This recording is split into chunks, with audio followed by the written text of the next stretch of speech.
Hello, everyone. Welcome to the Magic Beans podcast. This is episode number 176, and my name is Cracker. I will be your host for this episode, and I'm joined by my good mate, Chewy. How you doing?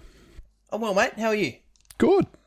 It's been a minute since we've done one of these together. We went on a bit of a tear for a while there, but you've been away for some, I've been away for some. Shorty's been holding down the fort, but it's good to be back doing a cast with you. Yeah, special guests last fortnight, J Mudd talking about Doctor Who. All things Doctor Who. And yeah, I was very happy to make way for J Mudd. J Mudd's great, but also he knows a whole lot more about that IP than I do. So much more. Yeah, he actually looks like the Doctor. He does. Yeah. We streamed with him as well, which was a lot of fun playing those decks, and he was rocking the vibes there for sure.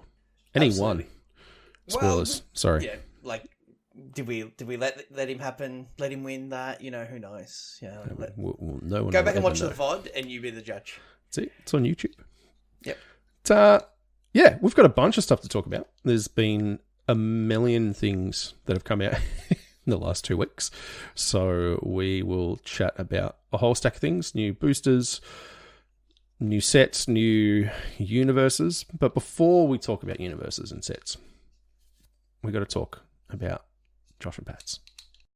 Yes, we do. I love Josh and Pat's. Actually, just today, I went down to my post office, picked up a parcel that was my wife winning a bundle that Pat gave away just for being awesome. So, the Josh and Pat's Facebook page recently just passed 5,000 members, and Pat did a giveaway, and my wife won one of them. So, there was a set booster box, 2 collector boosters, and a pack of sleeves that Jen/me got just for being on the Josh and Pat Facebook page. So that's the kind of stuff that that Josh and Pat do all the time. So if you go to jpmtgbazaar.com.au, that'll take you straight to that Facebook page. And every single night there are auctions. There are card lots that go up. There are win it nows. There are claim lots when new sets come out. We're going to talk about Ixalan, so that stuff's going to start coming through. Get bidding, because they are it's the cheapest place to buy Magic cards on the internet. They have a full-time auctioneer, which means that the communications and the shipping is second to none. And Pat's an absolute pleasure to deal with. And they sponsor not only our podcast, but our tournament series, which we've just ticked over to the getting serious phase on our current league, which we'll talk about a bit later as well. So jpmtgbazaar.com.au and get bidding and tell them that the Bean sent you. Yeah, I mean, I think it's wild that Pat only has 5,000 members. So, it's good for you if you're listening, because there's not that many people bidding against you in the scheme of things. You're not competing. It's insane. You should have way more. But all right. So, mate, stacks of news. Stacks and stacks of news that have come out recently. So, let's just go from, I don't know if the order's exactly right, but one of the big things that's happened in the last fortnight is play boosters.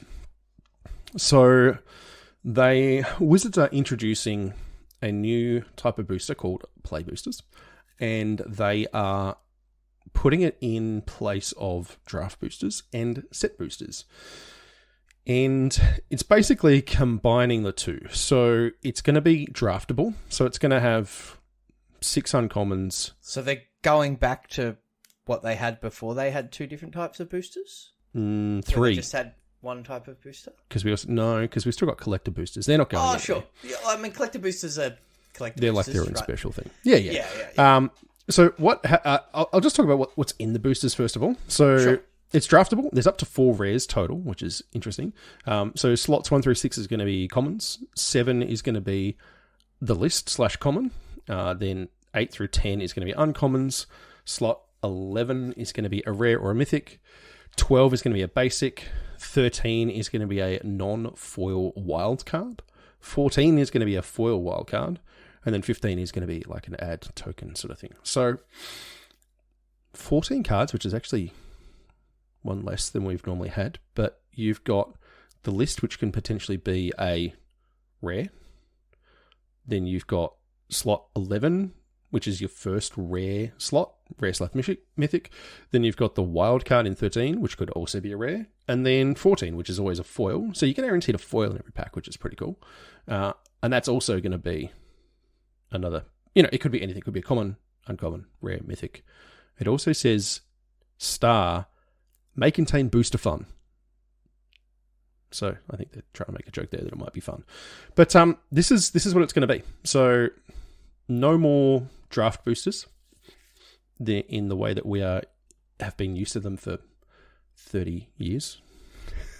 Because they pushed set boosters really hard when they released, and basically everyone stopped buying draft boosters. Yeah, unless you were specifically drafting. Yeah.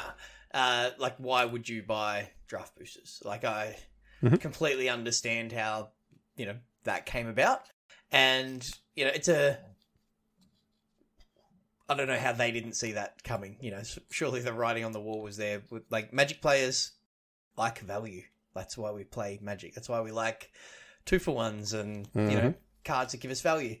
So to have to have that option, obviously one of them was going to do better than the other. And I don't know whether they thought more people bought boxes to draft than, build collections, or just the fun of cracking packs than, what the reality was. But yeah, it's makes sense, and it's bleedingly obvious from the start that was always going to be the case. So what we've got now is, I guess, a compromise between the two, and draftable's good.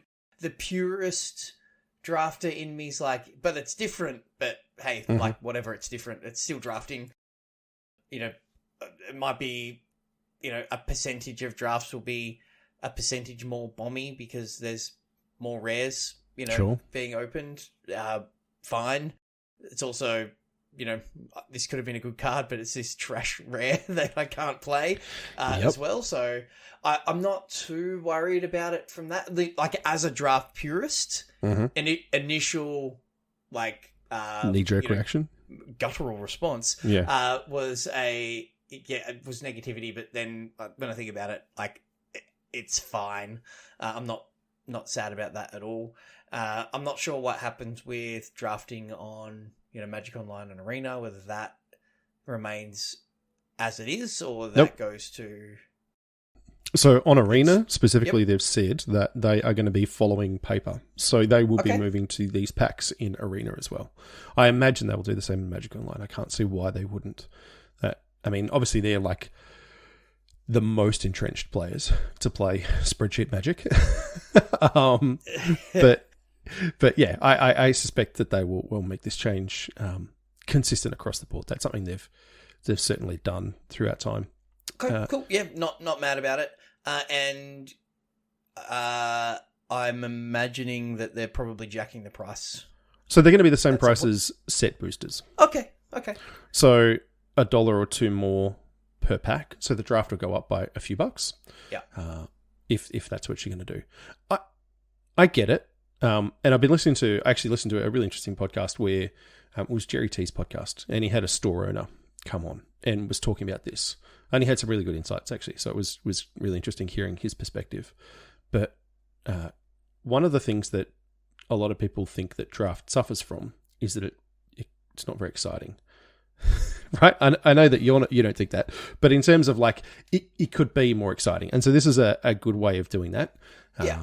And one of the things that set boosters did really well is they captured the excitement of cracking packs. So if you look at other games like Pokemon and Yu-Gi-Oh! And One Piece and all those things, they're basically built around the pack opening experience. And the game side of it is not so much. And so Wizards are really trying to, like, leverage some of that hype that goes into those games, in addition to being the best games mechanics as well. Like, it's the best actual game to play. Yeah. But they wanted to kind of get those, like, YouTube shorts, TikToks, Instagram Reels, 60 seconds of opening a pack and it being really exciting and building to a thing. Like, that was the whole way they pitched set boosters, was around, like, it's the opening and then it's the build up, and like even the way that they put them in the pack was the opposite way than they used to put like cards and draft packs and stuff. Like it was literally the reverse order. So and we do that when we're opening packs for fun, right? Yeah. I think the psychology of this is really, really interesting. If I'm cracking packs for fun, and like we've done box opening streams, and like Shorty's done some, I've done some. I think you've cracked some packs on stream as well. You slow roll it, right? And Arena hides the rare. When you peel it back slowly and stuff. Yeah. But when I'm drafting, like I'm in a completely different zone. The rare is the first thing I'm looking at, and then the uncommons, and then I'm looking for my playable commons. It's a completely different angle that you're taking on the game when you're drafting. So totally different mindset. Yeah. So it's I get it, and it's I think this is a pretty good answer to a problem that Wizards created for themselves. They definitely did do that. They definitely did. Yes. I think it's good. Like long term, being able to keep kind of. I think everyone will be happy with this in the end. I remember when Magic Online went to draft leagues, and everyone was like, "This is the worst. It's not real draft anymore. I'm not playing against the people in my pod." And then everyone realized that it was the drafts just fired immediately, and it was so much better. I used to draft on Magic Online regularly, right? Like it's I probably played more Magic Online drafts than, and not excluding Cube, than any other type of game on Magic Online, right? I've drafted it a lot, and playing your game and then finishing and then having to wait 15 to 30 minutes for your next game. So boring. Like it was like Magic Online. We kind of, rightly, but also a little bit tongue in cheek go, it is the literal game mechanics wise. It was worse. It was like you're standing around in your LGS waiting for Polywaffle to, finish his game in turns. Right. Yeah. So yeah, it's but that happened online. It's like, but I'm playing online. This should be snappy. Right. Yeah. So, and then the other side of it as well is like, you can just go, oh sweet, I've got time for one round. I'm not sitting down and committed to for the next like 3 hours. Exactly. Of locked into my PC to fire a draft. Like you just go, I'm going to draft now, and then leave.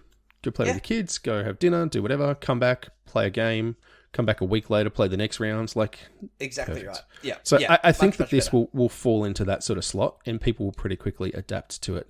And look, it also means that when they print the next cycle of temples, I'm not spewing that my rare is a Temple of Milady or whatever, right? Like, that's not going in my red, white aggressive deck, or, like it's, so you kind of, yes, there's the chance that you play against someone in a sealed event and they've got 20 on color rares or something like that. But I saw someone talking about that, and the likelihood of getting the 24 rare pool was as likely as winning the UK Tats Lotto twice in a row.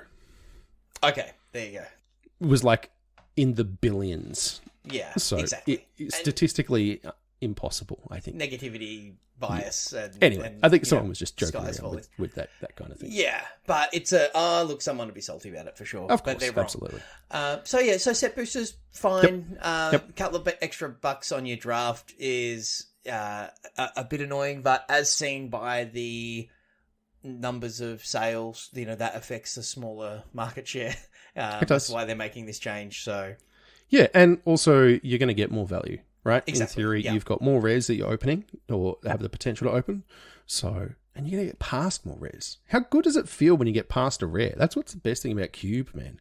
It's getting past these busted cards. Like, oh my goodness. Yeah, I like it. Yeah. So yeah, overall, play boosters are a good fix to Wizards' own problem. So we've got a Universes Beyond, another one. There's two, actually. Oh. So the one that you actually haven't written in here is Fallout. Oh yeah. I actually pretty excited about that one because the art looks so amazing. So yeah. So Fallout is coming next year. They've just given us a bunch of cards early in terms of that. I think they gave us those previews like 3 or 4 days after the Doctor Who set was actually officially released. They don't waste any time, do It they? has not been long since the Doctor Who set came out. But I've got a guy I work with. He's just like a massive Fallout fan. Yep. And so I was like, hey, check this out. And he's like, when can I buy the cards? And I was like, not for ages yet. And he's like, tell me when I can pre-order them. I'm going to buy them all. He just wants to buy the Commander decks and stuff. He doesn't play the game at all. Like, has never played Magic in his life. But it's cool. But he was so excited. He's like, oh, the dog is so cool. And, like, this character is awesome. And they've done such a good job with, like, talking about this. I'm like, oh, that's sick, man. He doesn't know mechanics or anything like that. But, like, he's looking at the art and the pictures and, like, the flavor text and stuff. He's like, yeah, they're just killing it for this sort of stuff. Yeah. So. And, look, I felt the same way about the 40k stuff and J-Mud about the Doctor Who stuff. And... It's a good thing, but I guess it's a narrower audience. You know, like you and I can look at it and go, "Oh yeah, that's cool," but I'm not invested in that IP, so like we kind of move on from it pretty quickly. That's why they have it in sort of rapid succession, I think. To for sure. Have those like peaks and troughs with hype. Yep. The Marvel one is an interesting one. So Marvel has its own card game. It does. And well, it has its own mobile game. Yes, which is a very different thing to a card game. No, yes, but they're digital cards effectively. Like they look like a card. They're rectangles, sure. Right? In the thing. So it's it's very interesting that, and look, Marvel is such a, juggernaut and a money-making machine that, they feel like they can carry both, I guess. But at what point how long can they flog this horse before the horse dies and they, gets too much? Like, I don't know if they're there yet. Like, I'm excited about things that are coming out, and I think it's a cool concept that, you can get these commander decks that are designed to play together and become their own, someone's ultimate Khan, and you've got your own mini game. That are almost like a board game experience, right? You can sit down and play the 40k decks or the Doctor Who decks, and you can keep them the same, or you can do whatever you want with them. Really, you can upgrade things and build on themes, and just buy singles to add to an existing deck. But I love them from we're going to play Doctor Who, so you get 4 mates and you play that, and it's a replayable thing. Or we're going to play 40k, we're going to play Fallout, and that's fun. I like that, but at what point does complete saturation and the constant hype train, and when do people get sick of it, and that where they have to like put this on the back burner for a couple of years before they bring it back? Or are they just making so much money off it? This is just now part of the game, and we just need to go, okay, that one's coming out. I'm not interested. I'm going to ignore it because I know next month there's going to be something else out that is maybe something I enjoy. Yeah, definitely that. So as far as being, I think the main thing for these is you have to understand that as much as we love some of these IPs and they are built for Magic, they are not for entrenched Magic players. They are new player acquisition tools. Yes. And so if you look at them in that light, right, so the guy who I was talking about before who runs the card shop was saying that there was these older ladies who are huge Doctor Who fans coming in and buying the precons so they could play the Doctor Who game. Never played Magic before. No idea what it was, right? Okay. So in terms of as a client, as a customer acquisition tool, they are the best thing they can do. Because if I sit down or if I walk into, a place at work, right? And I go, oh, hey, who wants to play some Magic with me? I've got this sick Ajani deck and this awesome Jace deck. They're going to go, huh? Or if I walk in and go, who wants to play Magic? I've got Wolverine versus Iron Man. Yeah. What do you think people are going to do? Like, what is going to grab their attention? And then you go, well, once people play, they have so much faith in the gameplay and the replayability of Magic, which we all do because we're 176 episodes into a podcast here, Chewy. I don't know what to tell you, man. We've been playing this for a long time. I've been playing this game for half of my life, right? And I'm in my 40s, right? So, exactly. Yeah, so once it gets its hooks in, then you've got people, and so I think that's where Universes Beyond its biggest strength is introducing new people via IPs that they love. Like you look at, like you said, Marvel is a juggernaut. Marvel is literally the biggest IP in the world. Yeah. Like it just is. It's bigger than just anything else. You look at Endgame as a movie, it made like $2.5 billion or something as one movie. Yeah, I had to think for a second there whether Juggernaut was DC or Marvel. No, he's part of the X-Men universe. Yeah. So good. So I used the right. You did. Yeah. Right Yeah. Good. No, we're good. So I also feel the fatigue because they went. Doctor Who finished. Fallout was announced. Marvel was announced. Ixalan is announced. Literally, they had everything back to back to back within a week. So not Doctor Who announced, but like Doctor Who finished, and then in between, bang. In between Fallout previews and Ixalan previews, which everyone knew the start date of, they threw Marvel in there as well. So like it is insane. Marvel is also I think it's 2025. It's due to come out, and it's been flagged as being multiple tentpole sets. And so Lord of the Rings was a tentpole set. Like the Final Fantasy, I'm pretty sure, is one of the next big tentpole sets. So, but they're talking multiples. So if I hope people like Marvel, because you're probably locked in for years of this stuff now. And apparently it's something they've been working on for years as well. Mario was saying that it took a really long time. As you can imagine, working with an IP this big, and you are actually working with Disney now, right? Like Hasbro is working with Disney. It's that kind of level of corporation. I just imagine the amount of lawyers involved. Oh, like infinite. not just the creative people. Yeah. But there's so many. And look, if you don't know how difficult the IP can be, just like Google like what happened with Spider-Man, right? Yeah, like, Spider-Man and Sony and all that stuff. Yeah, absolutely. So okay, like I guess the message for everyone is like chill and just ignore the stuff that you're not interested in. Like otherwise, the fatigue really builds up. So 100%. And look, honestly, like I remember a few years ago, Mario came out and said that like not every Magic set is for everyone, not every product is for everyone, and that got people really upset. But it's so true. And now it's just like, hey, do you know what the most secret recent lair is? No, me neither. Has that ruined your experience of Magic? Nope. Yeah, but when secret some secret lairs might pop up that look cool, and then I'll put in an order. Yeah, we've got some. They look amazing. Yeah, yep. But there are some people that love secret lairs, and like the Magic population engages with the game on so many different ways. Mm-hmm. There are so many different budgets involved, and like I don't buy collector boxes. I might buy a collector booster or two, right? And but other people buy cases of collector boxes, right? But collector boosters sometimes for me, but not for somebody else, but absolutely for other people.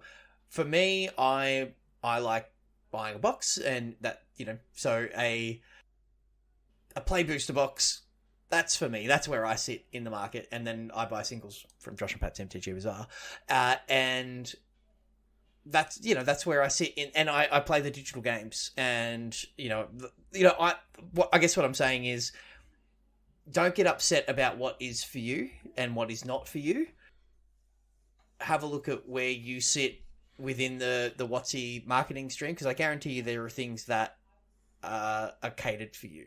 Right, there is something there for you no matter where you are in the spectrum of Magic players. There's something there for you, and enjoy that and engage with that. And if the other stuff isn't for you, that's not an attack on you. That just means it's not for you. Focus on the stuff that is, because you can't focus on everything. It's too much. So yeah, narrow it down. Yeah, agreed.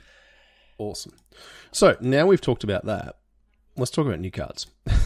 Yeah, absolutely. Well, let's talk about, like I said, play boosters are for me. Yep. The the Lost Caverns of Ixalan will have some play boosters. Yeah. When are we seeing them? What's coming? That's a good question. I don't know what the release date is. I should know that. I didn't look it up. 17th of November. There you go. 17th of November, not too far away. So only a couple of weeks away. Yeah. But what we have is the mechanics. We do this for every new main set, every set that comes into standard. And this is no different. So there's a bunch of returning mechanics, which is cool. Okay. Ixalan, I really liked it in terms of like the flavor. Like I thought it was a really cool set. It felt a little cluttered at times with dinosaurs and pirates and vampires all in the same thing at once. Yeah, and the tribal or typal. So the gameplay didn't have a lot of playability. Like the drafting, it was an underpowered set. Yeah, but it also was a bit repetitive. But from a thematic perspective, it was cool, and yes, I liked where it sat within the sort of the Nikki B, that storyline, Gatewatch, storyline stuff. It was a pivotal plane in that. So yeah, and for an introduction of a new plane, I thought they kind of killed it. I thought they did a really good job. Yeah, so we're back, which is cool. And we've got some returning mechanics to no surprise. So first one off the ranks, double face cards. I think they are just in every set now. I think we should always expect to see them. So you know what they are, you know what they do if you've played Magic at any time recently. These are transforming double face cards. Yeah. So we've got this Idol of the Deep King is the first example here. It's 2 and a red for an artifact with flash. And it says when it ETBs, it deals 2 damage to any target. And then it also has an activated ability which says craft with artifact. So it's 2 and a red. It says exile this artifact and exile another artifact you control or an artifact card from your graveyard, which is pretty cool. Mm-hmm. Return this card transformed under its owner's control, craft only as a sorcery. So different keywords, slightly different timing rules. These vary from set to set. And then, this set is going to just kill people with it. I apologize to any South American and Spanish-speaking folks because that's not us. People are going to... I can't wait to hear Shorty with, pronouncing everything 100% phonetically. It's going to be great. Yeah, it's going to be great. So this is Sovereign's Machahutli, I think it is. I don't know. That's not even it. Anyway, it's a sword. Yeah. Yeah. And when it enters the battlefield, you attach it to a creature you control. It's an equipment. A creature gets +2/+0, and it has a quip of 2. And this is really cool.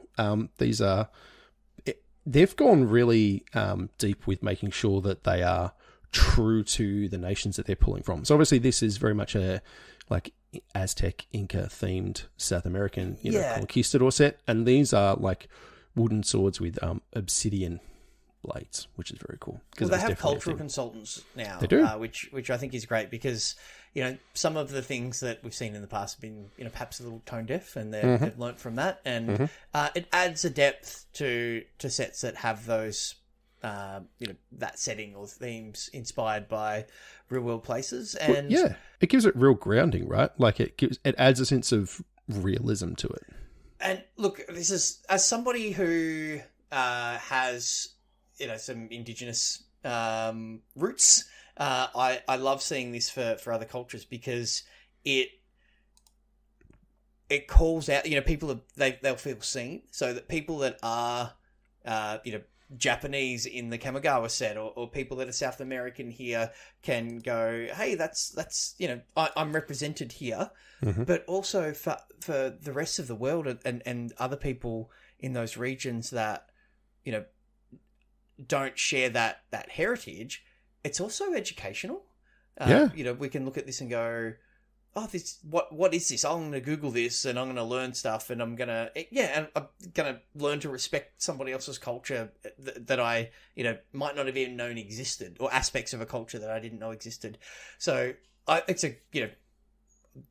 I think it's a good thing all round. Magic's a worldwide game, and having people from all over the world represented is great. So, end tangent, but I think it's a really, really good thing. Yeah, for sure. Yeah. Me too. So the next example they've got is same thing, but it's with craft with 4 or more non-land artifacts with activated abilities. This thing's wild, man. It's the Enigma Jewel. It's blue. It enters. It's a legendary artifact. It enters the battlefield tap, and it has the ability. It says, tap, add 2 colorless. Soul Ring. Hello. No, not quite. Spend this mana only to activate abilities. And then its activated ability is craft with 4 or more non-lands with activated abilities, and it costs 8 and a blue. Which is just a preposterous amount of mana and things. But you can use itself to pay for that, right? So it's... You can, because you don't have to tap it as well, which is good. But then the backside of it is the Locus of Enlightenment, which is a legendary artifact. Locus of Enlightenment has each activated ability of the exiled cards used to craft it. You may activate each one of those abilities only once each turn. Whenever you activate an ability that isn't a mana ability, copy it. You may choose new targets for the copy. This is just a combo commander card, right? Yeah. Yeah, so I guess the one that jumps to mind is you can exile a bunch of planeswalkers. And then you can activate each of the planeswalkers under there.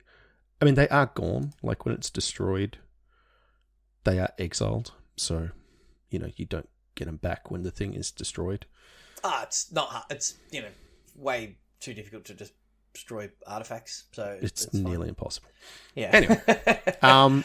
We're not judging the cards particularly at the moment, but it's a mythic, so clearly they think it's pretty good. Well, look, there's probably a way to just kind of win the game on the spot with it.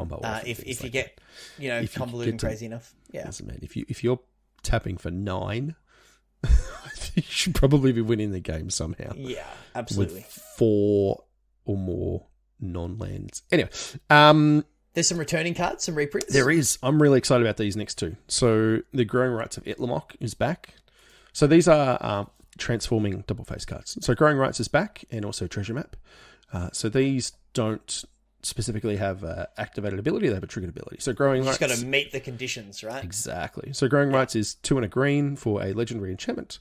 When it ETBs, look at the top 4 cards of your library. You may reveal a creature card from among them and put it into your hand. And put the rest on your library in the bottom in any order. And then at the beginning of your end step, if you control 4 or more creatures, transform it, and it turns into Itlamok, Cradle of the Sun, which taps for a green, and also taps for a green for each creature you control, which is Gaia's Cradle. Gaia's Cradle at home is what this is. But it is. I have done it, and it still taps for a lot of mana. Oh, yeah, absolutely. I played this in my Elemental Tribal Commander deck, because... as a 3 mana thing, it's a cantrip. It's fine. Yeah. Like it's playable, but then, it becomes Gaia's Cradle. And Treasure Map is definitely a card you have got some some fondness for. So I do. Yeah. So it's if you don't know, it's a 2 mana artifact. You can pay 1 and tap it. You scry 1 and you put a counter on it. And then once there are 3 or more counters on it, you transform it and create 3 treasure tokens. And then you can, it becomes a land, Treasure Cove, adds colorless, or you can tap it, sacrifice a treasure, draw a card.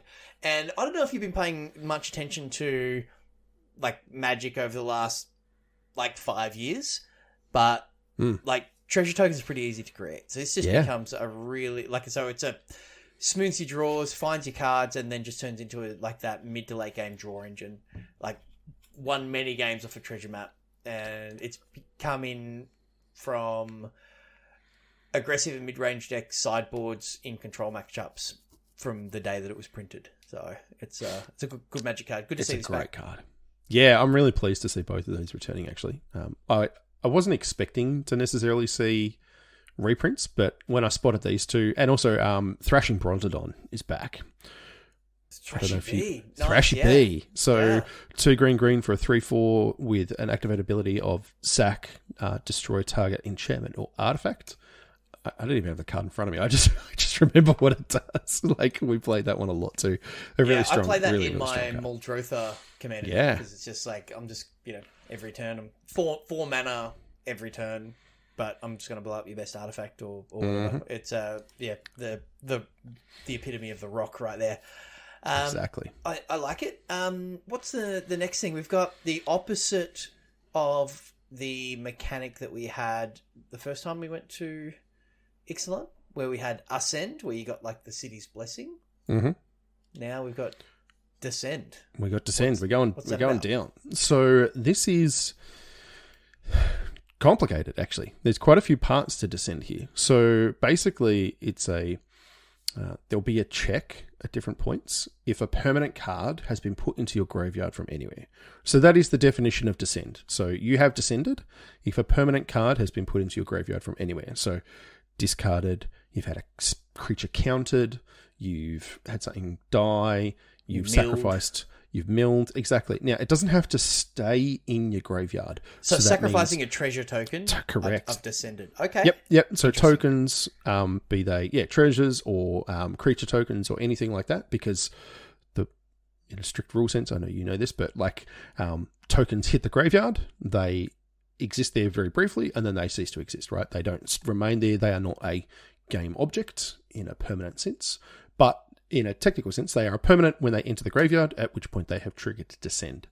So the example we've got here is Broodmage Mycoid, which is 3 and a black for a 4/3, and it says, at the beginning of your end step, if you descended this turn, create a 1/1 black fungus creature token with this creature can't block. Okay. It's a common, like, obviously, not every card that they preview here is amazing, but, like, I mean, that's pretty good. You cast it in limited, it's 4/3 that brings a 1/1. If something died, you throw a bad attack in it and you get some extra value. Well, you just keep attacking with that 1/1 and you keep descending, and this, Exactly. You have other things with descend on it apart from this, but this just means that you descend every turn, or they don't block and you just keep attacking. So, yeah. Seems it's good. all upside. Yeah. This seems very much like the Golgari mechanic, looking at the 2 cards they've got here, whereas Ascend was black-white, wasn't it? Was mostly the city's blessing. Green as well. Okay. Yeah, green definitely had it. So we've also got a couple of other things. So there is Descend 4, Descend 8, and Fathomless Descent. So the example we've got here is Didact Echo, which is 4 and a blue for a 3/2. And it says, when Didact Echo enters the battlefield, draw a card. And then it has Descend 5 and a 3/2 that draws a card when it comes in. I'm playing that. Yeah, for sure. And then it has Descend 4. So it says, Didact Echo has flying as long as there are 4 or more permanent cards in your graveyard. So this is kind of Threshold. Not quite. Threshold was always 7. It counted just the total numbers. This is permanence. So and it's not 4 permanent types either. It's just like 4 permanent cards. Yep. Okay. Exactly. But it also doesn't care about descending like with the Mycoid, which was at the beginning of your end step if you descended this turn. So this is Descend 4. It just counts. It is a state-based effect that will check that there are 4 cards that has flying. So if you can interact with a graveyard at instant speed, you can, they attack with a flyer and you exile 2 cards from the graveyard, all of a sudden it will lose flying. It is a permanent thing that it doesn't just retain that ability forever. So, and then we've got Fathomless Descent. So that is, the example here is Song of Stupefaction. It's great name. Pretty great name. It's 1 and a blue, enchant creature or vehicle. When it enters the battlefield, you may mill 2 cards. May is interesting. Normally these things don't give you the choice. It also says Fathomless Descent. So enchanted permanent gets -X, -O, where X is the number of permanent cards in your graveyard. Okay. Cool. Like, it's a, it's a scaling effect. Yeah, absolutely. So this will be, it's a solid, removal spell for blue decks in limited. They can still block with the creature, absolutely, but so it's not as good as a like pacifism, but it'll do the job. So okay, interesting mechanic where just it's that italicized flavor what's the word? Mechanic name. And we saw this with the D&D set. Where it could just say enchanted permanent gets -X/-O, but they've given it a name. It's a like temporary keyword sort of thing. And there once was a time where creatures with vigilance said attacking doesn't cause Sarah Angel to tap, right? So some of these stick, but Fathomless Descent probably we'll see it in this set and then never again. Correct. Yeah, interesting. Okay, so we've got some more mechanics. There's a bunch. Yeah, we're still going. Okay, what's up? This next one is called Discover. Discover is fixed cascade, kind of, ? So it's Geological Appraiser is the card we've got here to talk about. It's 2 red for a 3/2, and it says when Geological Appraiser enters the battlefield, if you cast it, discover 3. So then it says exile cards from the top of your library until you exile a non-land card with mana value 3 or less. Cast it without paying its mana cost, or put it into your hand. Put the rest on the bottom in a random order.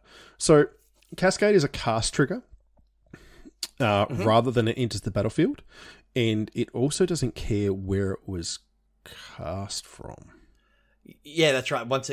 Absolutely. Well, that is true. Yeah, because you can cascade into other cascade spells. Yes, like we see at Modern at the moment, where people are cascading Bloodbraid into Shardless, into Up the Beanstalk. Just as an aside, I remember playing Jund in Standard back in the day, and you would cast Bituminous Blast, and you cascade into Bloodbraid Elf, into Lightning. Right, and there was a lot of value. So kill your thing, get a 3/2, and you take 3 and discard 2 cards. Right, it was just I'm doing it. It's the most Jund thing ever, right there. Right.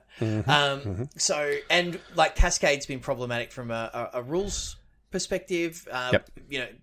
See Modern for more information. Correct. There. So. Yeah, this seems cool. The thing about Cascade, if you cascade it into Counterspell, yes, right? You either counter your own spell or it goes on the bottom. Where this, you can put it into your hand. So which is strict upgrades. So I think this you hit the nail on the head here, where they've fixed Cascade. Yeah, it's nerfed. Let's be clear. It's not strictly better. So the spell has to resolve. It does have to be cast from your hand, so you can't just chain them together like you can with Cascade. But this seems like a really good implementation. I like it, and it's funny. You look at other 4-mana 2/3s with Cascade. This is not Bloodbraid Elf. This is right? not Bloodbraid. No. So, but this is pretty cool though. Doesn't have haste. But it's a common. It's uncommon. Sorry. Yeah, it is, and so was Bloodbraid, I believe, but I can't remember. Maybe it was a rare. But it's an interesting thing. It's card advantage.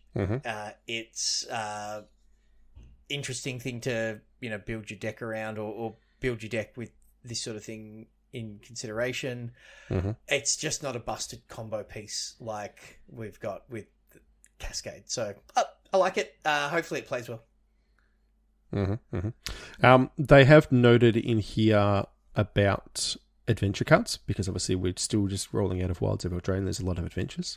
So the example they gave here is Picnic Ruiner, which is 1 and a red for a 2/2 Goblin Rogue, but it also has the adventure side, which is Stolen Goodies, which is 3 and a green. So the ruling is that you can cast Picnic Ruiner because it's less than 3. But you can't cast Stolen Goodies. But you can't cast Stolen Goodies. So you can choose. Okay. You can either cast Picnic Ruiner or you can put it in your hand. Yeah. At which point, then obviously you can cast Stolen Goodies from your hand. So it it is that fixed, because Cascade obviously had that problem for a while there where you would cascade into boom bust and you would cast the bust side of it and blow up everyone's lands and all that sort of stuff. So, even in standard at the moment with the Alara battle, you can do busted stuff. With that. So Tybalt's trickery was the same, and casting into Tybalt and all that sort of stuff. So anyway, there's a bunch of different things that were wrong dumb before. Well, just also unintuitive for new players as well. I think that's a really important consideration. Yes, definitely. Yeah. So this will be cool. Still going. More mechanics. Let's go. All right. Let's keep exploring this. Yeah. Oh, sorry. I didn't mean to steal your gag. Yeah, you just cut me off then, didn't you? I did. Yeah. Explorer's back. So when it enters the battlefield, when it dies, so we've got the Miner's Guidewing here, which is white for a 1/1 with flying and vigilance. Seems pretty good. Suntail Hawk. Upgrade. Yep. Yeah. When it dies, target creature you control explores.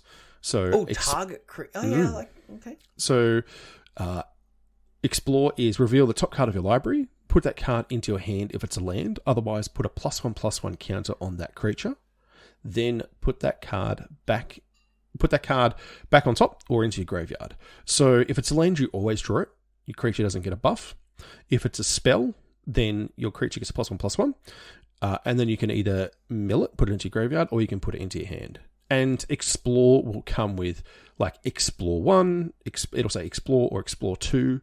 We saw that with Jadelight Ranger back in the last set, which was it was a standard powerhouse card. Yep, absolutely. And that had Explore 2.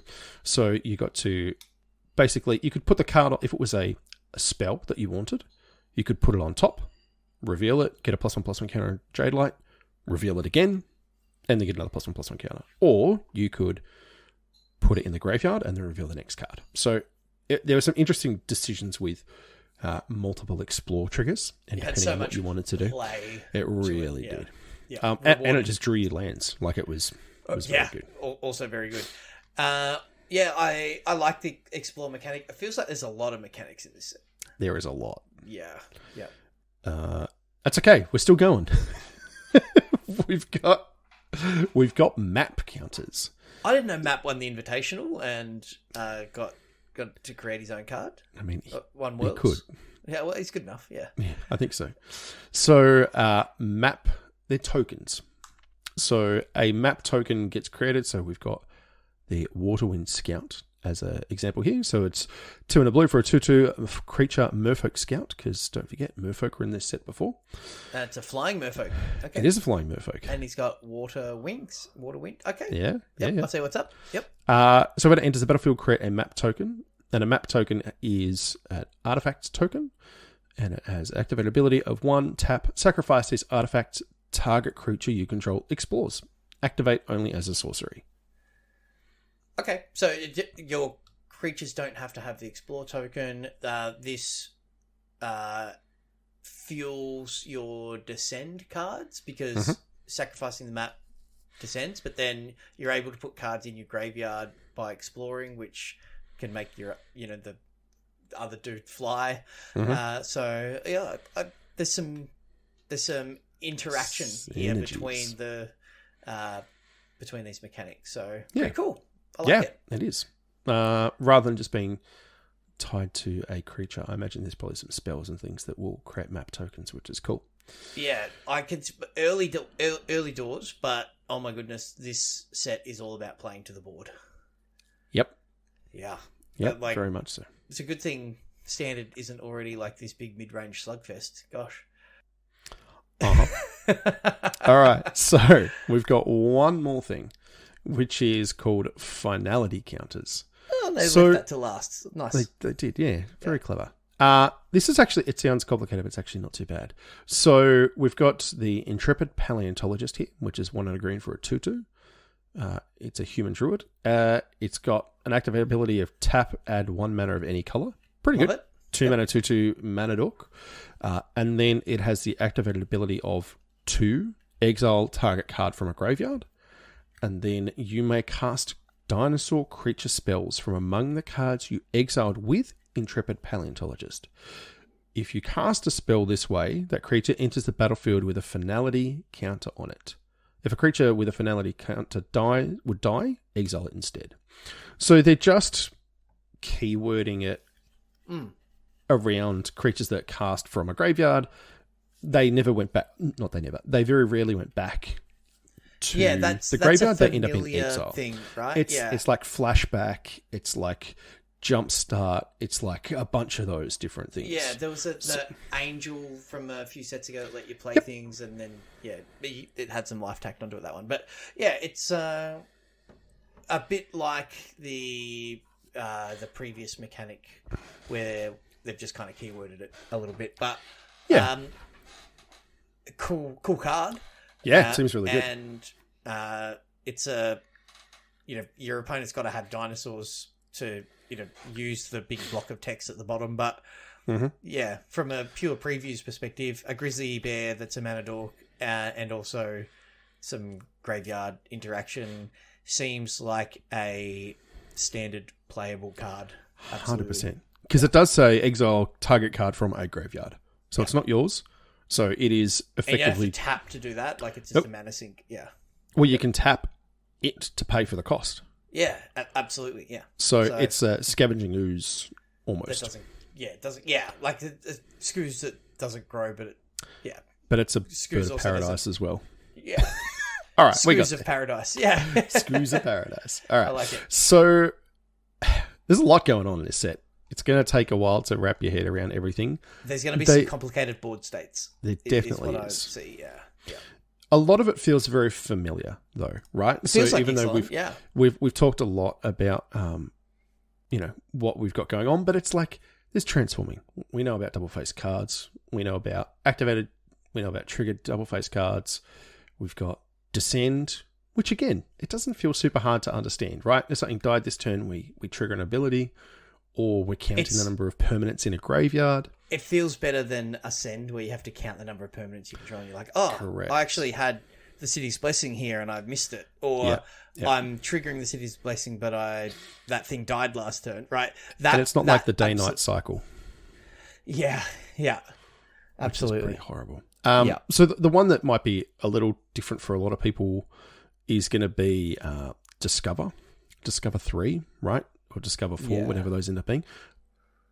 Again, a little hard to conceptualize sometimes, but once you play with it, it actually plays out really intuitively. Yeah, you just flip cards from the top of your deck until you hit a spell that's got mana value less than the number, and then you either cast it or you put it in your hand. Pretty cool. Yeah.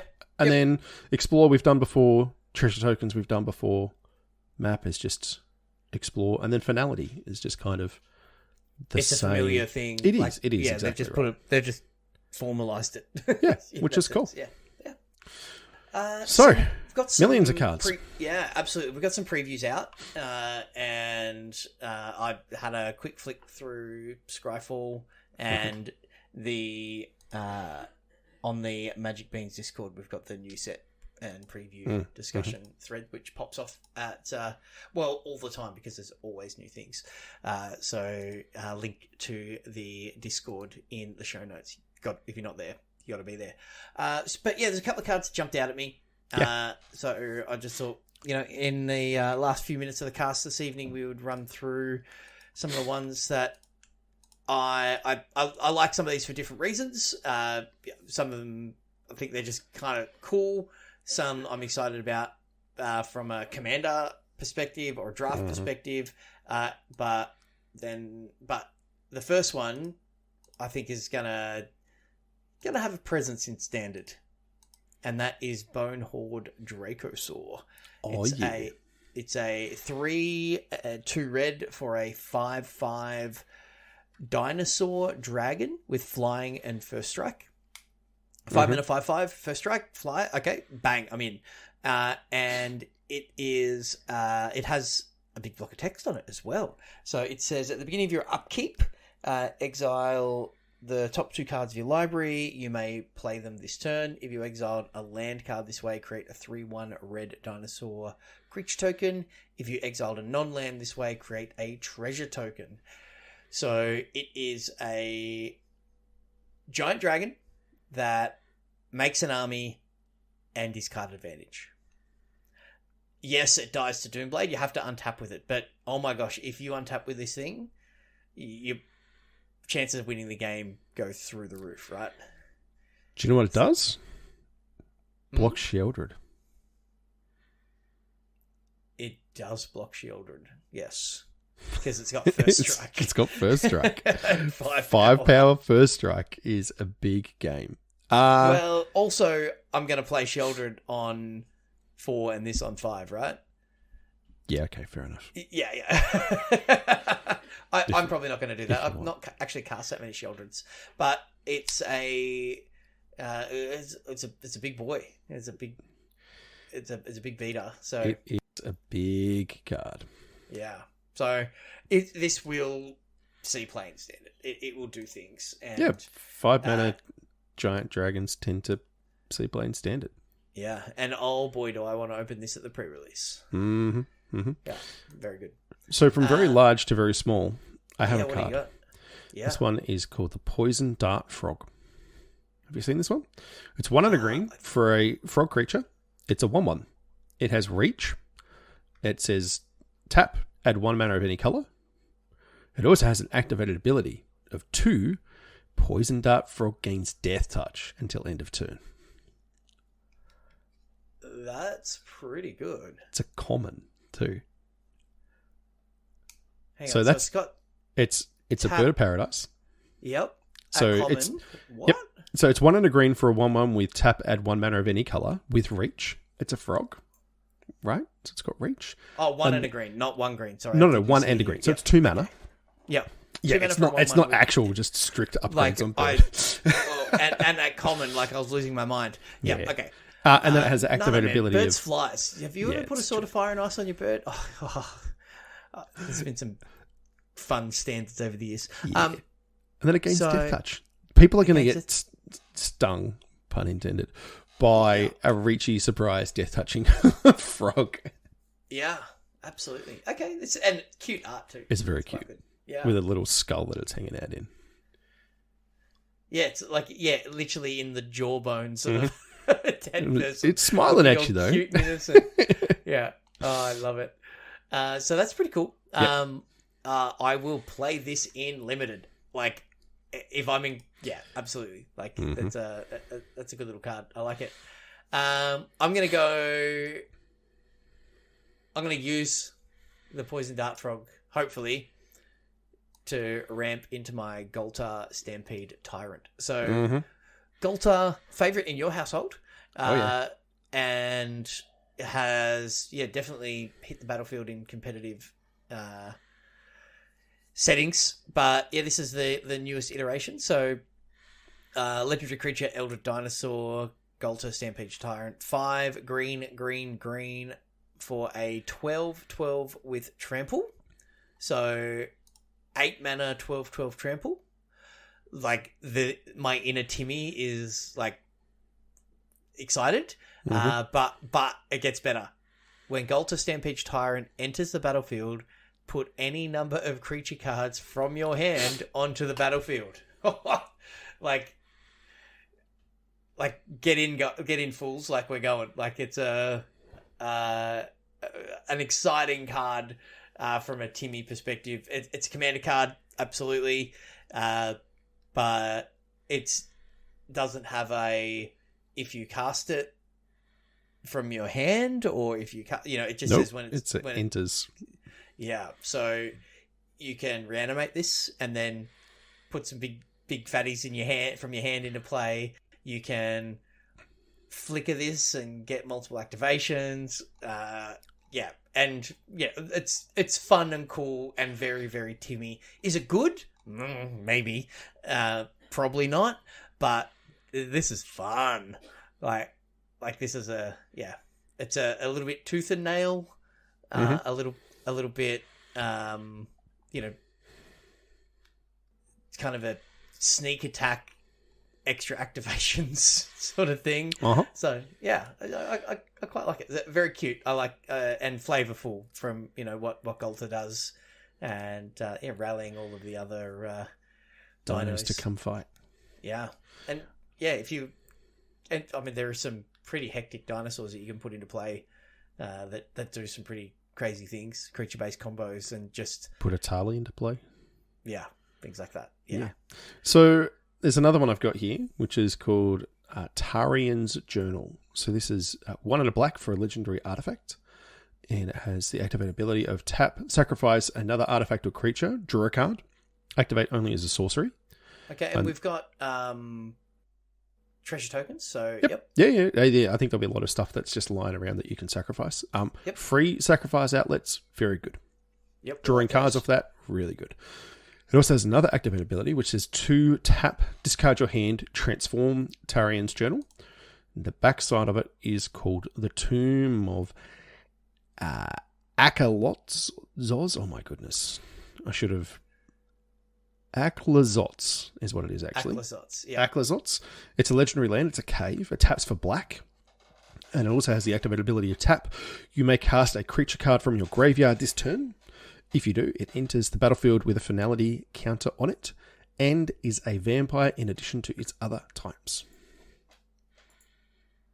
Okay. So worth noting, the sacrifice a creature, draw a card, activate only as a sorcery, but the discard your hand can be done at instant speed. Yes. Okay. So this can just sit around accruing value. And then when you're hellbent, mm-hmm. you can then cast stuff from your graveyard. Yep. Yeah. It's like there was an enchantment that used to flip when you hit 5 or less life. You paid life into it in the first set that was really strong. Yeah, it was 1 and a black. Yep. I can't remember what it was called. I sideboarded it over different times. But yeah, absolutely. Yep. Yeah, similar to that, where it's a... Similar kind of feel. Yeah. Real grindy card. Yeah, yep. I like it. Mm. It's pretty cool. It's cool. And got another one? Probably seaplane standard. I do have another one. A Bulo Ancestral Echo. It's 1 white blue for a 2/2 legendary creature spirit. It has flying and ward 2. And it has an activated ability of 1 white blue. Exile another creature or artifact you control. Return it to the battlefield under its owner's control at the beginning of the next end step. And I love me some flickers. And I've got me a Brago deck. And I'm going to get a copy of this and put it in there. So it's like an extra flicker effect. It could also replace Brago in my, as my commander, because Brago relies on, dealing combat damage, but does flickers all of the things. But, this is just a flicker on a stick. So pretty cool. And real good mates with Soul Herder. Oh yeah, absolutely. Absolutely. But as we saw, we're in the mechanics set, mechanics that we were talking through, the Didact Echo. When you flicker that draws a card. So you can do like the blue white's gonna flicker Golter, Bant flicker. You can flicker Golter. Put more things into play. Let's go. Don't do that. Don't do that. Make one of them a Didact Echo, so you're drawing cards and drawing more fatties to bring into play. Well, here we go. Yeah, it's all good fun. But yeah, I think I'm excited about having a blue-white blink archetype for limited. It would be cool if it's good enough to impact standard. It would be a cool deck to have. And, a bit of a point of difference and have sort of a bit of a tempo flicker thing going on. I don't know if we're gonna have the support for that. We still don't have all the cards yet, but it's something we haven't seen in standard for a hot minute. So would be cool. It wasn't, and momentary blink in Ravnica or whenever that was a really long time ago since we had something like that. So and enters the battlefield and flicker a trigger list would be super fun, and I'd definitely be interested in playing that if it was good. So yeah. That's cool. Abuelo is grandfather as well in Spanish, so Nice. Yeah, abuelo is grandfather. I'm pretty sure it's abuela is grandmother. So it's like it is their grandfather that is like helping them out, which is pretty awesome. Very cool. Yeah. All right, I got one more card I want to talk about. Okay. I mean, there's lots more, but this one hit me. This card's called Hit the Mother Load. It is 4 red. It's a sorcery. It says discover 10. Right? So that's the cascade thing. Yep. If the discovered card's mana value is less than 10, create a number of tapped treasure tokens equal to the difference. Okay. That's a lot of treasures. It's just got a bunch of very excited pirates with a massive pile of gold that they found. Art. It's great art. Yeah. I don't think this card is good. I think it's amazing. Yeah, it's a very fun, cool card. But, like 7-mana sorceries need to do lots of things. But it's going to cast another card, man. It's going to hit a 1-drop, and then you get 9 treasures. Unfortunately, they do enter tapped. They broke the mold on that one. They worked out that if you hit a 1-drop and then get 9 free mana that immediately, that's that seems a bit busted. So pretty excited about this set. Saheeli lost a spark. Forgot about that. Saheeli card's kind of cool. But yeah, there's lots of that. Jump onto Skyfall, have a look through.